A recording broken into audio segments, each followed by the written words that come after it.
नमस्कार, मैं DRS news के लिए गिरीश सिकल। आज के इस ब्लॉग में मैं बात करने वाला हूँ कर्नाटक के ही चुनाव परिणामों की संभावित परिणामों को लेकर। कल कर्नाटक का चुनाव मुकम्मल हो गया और जिस तरह के रुझान विभिन्न एजेंसियों द्वारा किए गए, तो उसका जो एक मोटा खाका तैयार हुआ है, उसमें कांग्रेस को स्पष्ट बहुमत मिलता दिखाई दे रहा है। भारतीय जनता पार्टी 3 अंकों पर नहीं पहुंच रही है और जनता दल एस उसकी कमज़ोर स्थिति ने ही कांग्रेस को बढ़त दिलाने की आशा जगाई।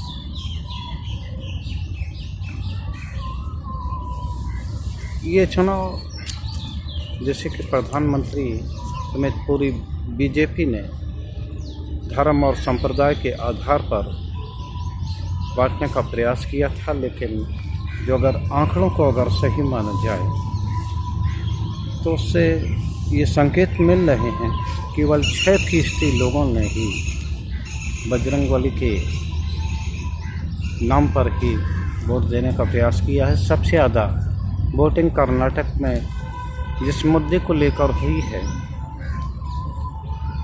वो भ्रष्टाचार, जो 40% की कमीशन की सरकार कही जा रही थी, तो उसको लेकर ही हुई है और 40% लोगों ने इस आधार पर मतदान किया है।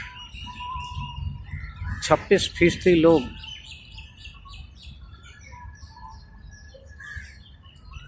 स्थानीय उम्मीदवारों को देखकर मतदान किया है कि किस तरह का उम्मीदवार है, उसकी छवि को ध्यान में रखें। विकास को लेकर 19% लोगों ने अपने मत दिए हैं। अन्य मुद्दों को लेकर 4 से 6% लोगों ने मतदान किया। तो इस प्रकार जो प्रधानमंत्री की रणनीति, या आप कह दिए भारतीय जनता पार्टी की रणनीति को झटका लगा, क्योंकि भारतीय जनता पार्टी ये चाहती थी कि संप्रदाय के आधार पर गोलबंदी हो। तो वैसे तो हम लोगों को विस्तृत परिणामों के लिए 13 मई का ही इंतज़ार करना पड़ेगा, लेकिन जिस तरह के संकेत मिल रहे हैं उससे ये बात तय हो गई कि भारतीय जनता पार्टी अब की बार सत्ता से बाहर होने जा रही है। बजरंगबली प्रकरण और तमाम कर्नाटक में जो हिजाब संबंधी विवाद रहे, उसको लेकर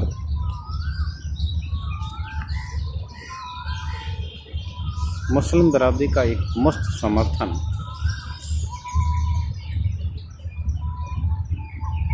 कांग्रेस पार्टी को मिला है। जनता दल एस को इस पर मुस्लिमों ने कम वोट दिए हैं, क्योंकि उनका मानना था कि अगर कांग्रेस कमज़ोर होती है और सत्ता में नहीं आती तो वो भारतीय जनता पार्टी के साथ जाके सरकार बना सकते हैं। अब 13 मई तक का तो इंतज़ार करना ही पड़ेगा, लेकिन जिस तरह के संकेत कर्नाटक से मिल रहे उस बात को लेकर तय हो गया है कि भारतीय जनता पार्टी में भी उथल पथल का दौर चलेगा। और सूत्रों के मुताबिक, जानकारी के अनुसार, कर्नाटक में अधिकांश वहाँ के भारतीय जनता पार्टी के प्रभारियों और पदाधिकारियों को भी बदला जाएगा अगर परिणाम उनके उसमें नहीं आते। कई सीटों पर ये चुनाव, कर्नाटक का पूरा चुनाव बाइपोलर दिखाई दे रहा। सीधा लड़ाई आदमी भाजपा और कांग्रेस के मध्य है, और जो जेडीएस की स्थिति है बहुत कमज़ोर रही है। क्योंकि भारतीय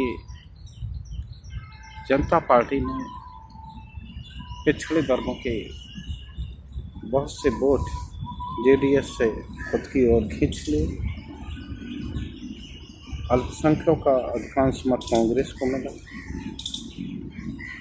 दलित का भी अच्छा खासा प्रतिशत कांग्रेस और भाजपा के मध्य ही बटा। एसटी में भी कांग्रेस ने बढ़त हासिल की। इस प्रकार ये देखा जाए कि कांग्रेस को सभी वर्गों में वोट मिला। अधिकांश वो ही पार्टी सत्तासीन होती जैसे कि सभी वर्गों और सभी जातियों का मत मिलता है। इस प्रकार कांग्रेस भी हो गई। हालांकि ये चुनाव एक प्रदेश का था, लेकिन मैंने जैसा कि आपको पिछले ब्लॉग में भी बताया था कि इस चुनाव से विपक्षी एकता ही नहीं, सत्ताधारी दल की जो रणनीति है वो भी प्रभावित होने वाली है। क्योंकि ये पूरा चुनाव भले ही 16 कैबिनेट मंत्री और 4 प्रदेशों के मुख्यमंत्री यहाँ के चुनाव में आए हों कर्नाटक में, लेकिन प्रधानमंत्री मोदी और अमित शाह के इर्द गिर्द ही ये चुनाव सिमटा रहा।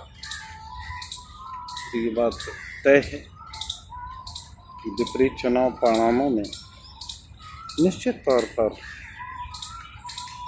इस हार और जीत का श्रेय प्रधानमंत्री मोदी और शाह के ही माथे में आया। आज उत्तर प्रदेश के निकाय चुनाव में भी हो रहे हैं, वहाँ भी चुनाव भारतीय जनता पार्टी को हालांकि कुछ बड़ा दिख रहा, लेकिन जिस तरह से विपक्षी दलों खासकर समाजवादी पार्टी ने उन्हें कड़ी टक्कर देने का प्रयास किया। कई जगह कल धक्का मुक्की हुई। 2 उपचुनाव भी कल कराए गए थे, 96 और स्वार में। हालांकि वहाँ मत प्रतिशत काफ़ी कम रहा, 40-42% लोगों ने ही अपने मतों का प्रयोग किया। तो ऐसा महसूस होता है कि चुनाव परिणाम कुछ भी हो सकते थे, क्योंकि मतों का प्रतिशत काफ़ी कम रहा। निश्चित तौर पर अब जो कर्नाटक का परिणाम चाहे कुछ रहा,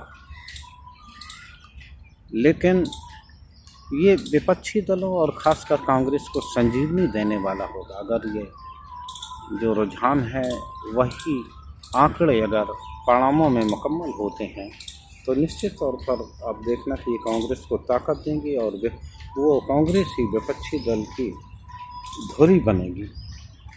लेकिन अगर चुनाव परिणाम विपरीत रहते हैं तो न सिर्फ कांग्रेस का ही रसूख गिरेगा, बल्कि विपक्षी एकता को भी झटका लगने की संभावना, और सत्ता दल में निश्चित ही इस परिणाम को लेकर उथल पुथल की स्थिति होगी। क्या होगा, इसके लिए हम सब लोगों को 13 मई का इंतज़ार करना होगा। आज के ब्लॉग में बस इतना ही। जय हिंद, जय भारत।